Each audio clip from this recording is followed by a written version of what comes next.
नमस्कार दोस्तों, मैं हूं डॉक्टर नलिनी तनेजा।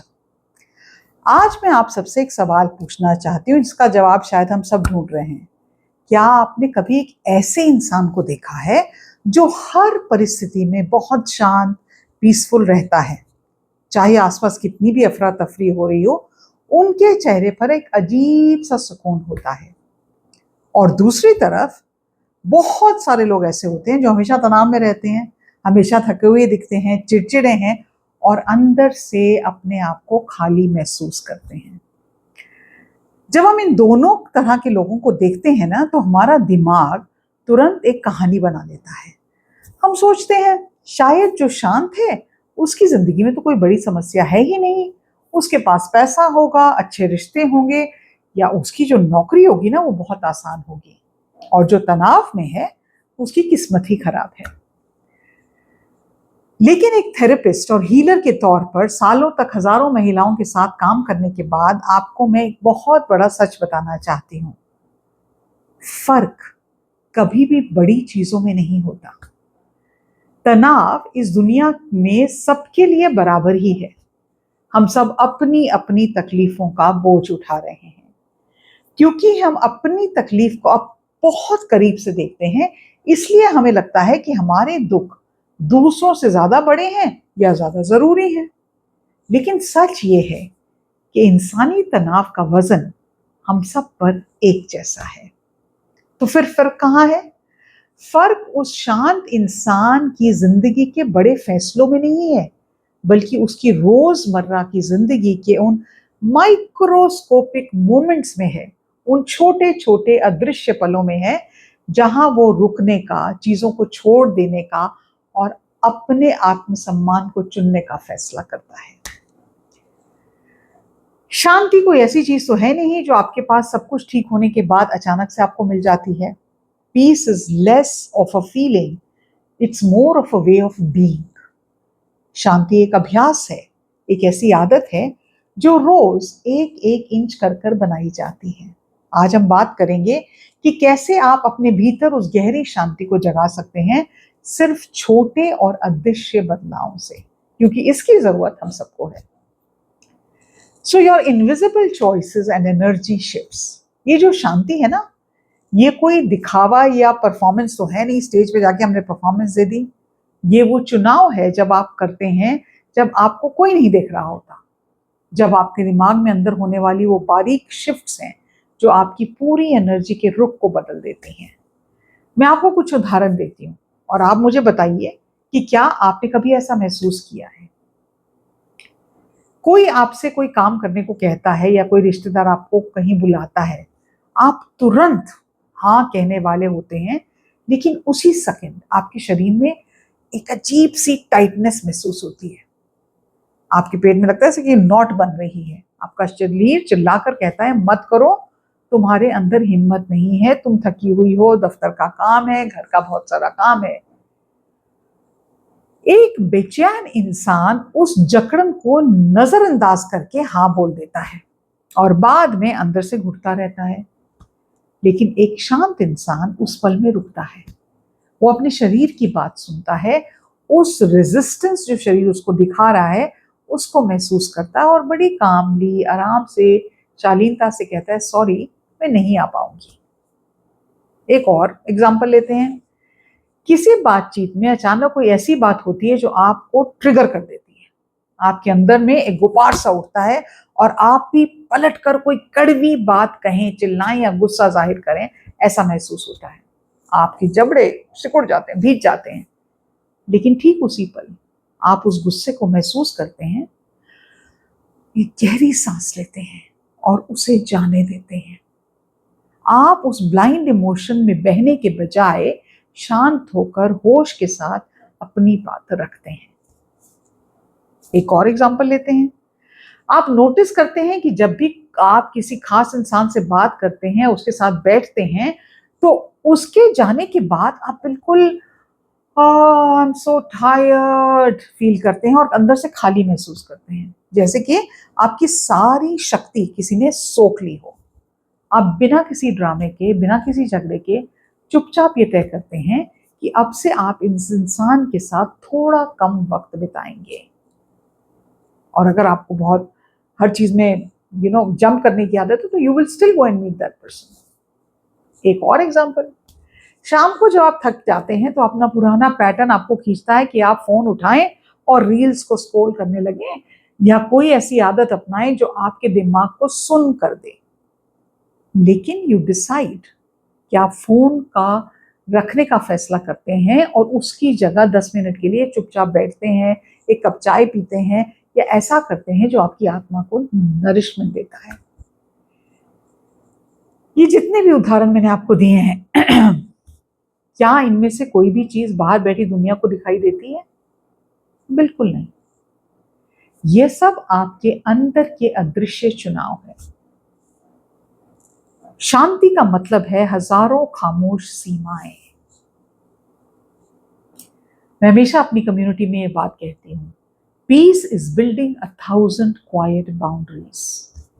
शांति का मतलब है अपने आसपास हजारों ऐसी छोटी और खामोश दीवारें खड़ी करना, ऐसी बाउंड्रीज खड़ी करना जिन्हें कोई आते जाते देख नहीं सकता, लेकिन कुछ समय बाद हर कोई उसके असर को महसूस कर सकता है। बाउंड्री या सीमा सेट करने का मतलब ये नहीं है कि आप लोगों पर चिल्लाएं, बोर्ड लगाकर खड़े हो जाएं या हर किसी से झगड़ा मोल ले लें। वो बाउंड्री बहुत बहुत ही मीन किस्म की बाउंड्री होगी। जब आप हाइपर रिस्पॉन्सिबल होते हैं, जब आपको लगता है कि हर किसी के मूड को ठीक करना आपकी जिम्मेदारी है, तो आप दूसरों के तनाव को स्पॉन्ज की तरह सोखना सीख लेते हैं। किसी का मूड खराब हुआ, आपको पता है, आपने सोख लिया। घर में किसी ने ताना मारा, आपने अंदर ले लिया। शांति का अभ्यास हमें यह सिखाता है कि हम अपने अंदर एक अवेयरनेस लेकर आए। जैसे ही बाहर से कोई तनाव आए, हमारी बाउंड्री उसे वहीं रोक दें। हम खुद से कह सकें, ये उनका गुस्सा है, ये उनकी इनसिक्योरिटी है, ये मेरी एनर्जी का हिस्सा नहीं बनेगी। बेशक ये कहना आसान है और करना इतना आसान नहीं होगा। जिंदगी इतनी सीधी तो है नहीं। हर रोज आपके सामने कोई ना कोई सरप्राइज आएगा, कभी कोई अनपेक्षित संकट आ जाएगा, कभी कोई बदतमीजी कर जाएगा, और कभी कभी तो आपका अपना दिमाग ही ऐसी कहानियां बुनने लगेगा जो आपको भारी कर देंगी। इसीलिए हमें इस चीज की प्रैक्टिस करनी पड़ती है। हम हर दिन थोड़ा सा रुकते हैं, थोड़ा सा संभलते हैं, और हम हर रोज बस 1% बेहतर होने की कोशिश करते हैं। ये मेरे अपने सफर की कहानी है, जब मैंने रुकना सीखा। अगर आप मुझसे पूछेंगे कि मैं हमेशा से अपनी बाउंड्रीज कर रही थी, अभी भी बाउंड्रीज बनाने में थोड़ा स्ट्रगल करती हूँ, ऐसा नहीं है। ये ट्रुथ नहीं है। जैसे कि आप में से बहुत से लोग जानते हैं, बहुत छोटी उम्र में मेरे माता पिता का देहांत हो गया। मेरा पूरा जीवन एक प्रेशर कुकर जैसा बन गया था। मुझे लगता था कि अगर मैं हर चीज को परफेक्टली मैनेज नहीं करूंगी ना, अगर मैं सबके लिए अवेलेबल नहीं होंगी ना, तो सब कुछ बिखर जाएगा। यूएन में काम करते हुए, दुनिया भर के देशों में जाते हुए, मैंने हमेशा खुद को जरूरत से ज्यादा थकाया। मैंने उस तनाव को अपनी पहचान बना लिया था। मुझे लगता था कि जो महिला जितनी ज्यादा व्यस्त है और परेशान है, वो उतनी ही सफल है। लेकिन एक दिन जब मेरा शरीर और मेरा मन पूरी तरह से टूट गया ना, तब मुझे समझ में आया कि मैं दुनिया को तो जीत रही थी, लेकिन खुद को रोज हार रही थी। मैंने देखा, जब भी मेरी सांसें छोटी और उथली थी, मैं कभी रुकती ही नहीं थी, बस लगातार भागती जा रही थी, भागती जा रही थी, भागती जा रही थी।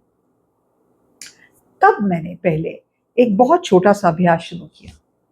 जब भी मुझे काम के बीच में बहुत ज्यादा घबराहट या तनाव या स्ट्रेस महसूस होता था, मैं सब कुछ छोड़ के अपनी चेयर पे जाके सीधी तरह से बैठ जाती थी। And I used to take deep breaths. अपनी आंखें बंद कर लेती थी। शुरुआत में मेरा दिमाग कहता था, तुम अपना टाइम वेस्ट कर रही हो, क्या कर रही हो, इतना काम है करने को। लेकिन मैंने अपने दिमाग की उस कहानी को मानने से इनकार कर दिया। वो जो 60 सेकंड का रीसेट था ना, वो मेरी पहली खामोश बाउंड्री थी। वहीं से मैंने अपनी एनर्जी को वापस अपने अंदर समेटना सीखा। आज जब मैं 4000 से ज्यादा महिलाओं को मेंटर करती हूँ तो मैं उन्हें यही सिखाती हूँ, आपकी अपनी जिंदगी को रातों रात बदलने की जरूरत नहीं है। आपको बस रोज कुछ ना कुछ एक चीज पे काम करना है। तो वो लोग जो हमेशा शांत रहते हैं, उनकी एनाटॉमी क्या होती है? जो गहरा सुकून महसूस करते हैं, वो कोई ऐसे लोग नहीं है जिन्होंने एक ऐसी दुनिया ढूंढ ली है जहां कोई स्ट्रेस ही नहीं है, जहां कोई समस्या ही नहीं है। नहीं, वो इसी संसार में रहते हैं। उनके घरों में भी बीमारियां आती हैं, उनके पास भी काम का दबाव होता है, और उनके रिश्तों में भी कभी ना कोई उलट पुलट होती ही है। तो फिर वो इतने शांत कैसे रहते हैं? क्योंकि वो इमीडिएटली ये पहचान जाते हैं कि कौन सी चीज उनकी शांति को छीन रही है, और क्या वो इस लायक है कि उसकी शांति को छीनने दिया जाए। वे खुद के साथ इतने ईमानदार हो चुके हैं कि वे उस नुकसान को चुपचाप सहते नहीं रहते, बल्कि उसके लिए कुछ करते हैं। वो उस वक्त में एक छोटा सा फैसला लेते हैं, और वो फैसला है धीरे चलने का फैसला, या उन चीजों को छोड़ देने का फैसला जो उनके बस में है नहीं, जिसको वो कंट्रोल ही नहीं कर सकते। वे अपने उस इंट्यूशन, अपनी अंतरात्मा की आवाज पर विश्वास रखते हैं, भले ही उनका ये फैसला आसपास के किसी भी इंसान को दिखाई ना दे रहा हो। वो अपनी पीस ऑफ माइंड पे कॉन्शियसली काम करते हैं। जब आप अपने खुद के लिए छोटी बाउंड्रीज बनाना शुरू करते हैं ना, तो शुरुआत में लोग आपको ये कह सकते हैं आप बदल गए हैं, आप तो स्वार्थी हो गए हैं, आप अपनी वैसे जैसे आप सबके लिए हमेशा मदद करते थे वैसे नहीं रहे। लेकिन याद रखिए, जो लोग आपकी बाउंड्री से नाराज होते हैं ना, ये वही लोग हैं जो आपकी बाउंड्री ना होने का फायदा उठा रहे थे। इंटरेस्टिंग है ना बात? आपकी शांति किसी और की मजबूरी के मोहताज नहीं है, यह आपकी अपनी आत्मा से किया हुआ एक ब्यूटीफुल प्रॉमिस है। तो आज मेरे दोस्तों, आज आप इस वीडियो को देखने के बाद क्या बदलने वाले हैं? तो जैसे ही ये वीडियो खत्म होगा ना, तो अपने फोन को तुरंत किसी दूसरी रील पर मत ले जाइएगा। 2 मिनट के लिए बैठिएगा, अपने हाथ को अपने दिल पे रखिएगा और एक लंबी गहरी सांस लीजिएगा, और मुझे जरूर लिख के बताइएगा कमेंट सेक्शन में, जब आपने वो किया, how did you feel? That time when you said no to something which you wanted to say yes to, what was that intrinsic peace that you experienced in that moment? जब आपने वो खामोश boundary बनाई। अगर आप इस अभ्यास को और गहरा करना चाहते हैं और हर हफ्ते अपनी ऊर्जा को रीसेट करना चाहते हैं, तो आप मेरे से 1-to-1 कॉल बुक कर सकते हैं। उसका नंबर डिस्क्रिप्शन बॉक्स में दिया हुआ है। And you can start your healing journey with me. Meanwhile, मैं आपके कमेंट्स का इंतजार करूंगी। आज के लिए इतना ही। नमस्कार।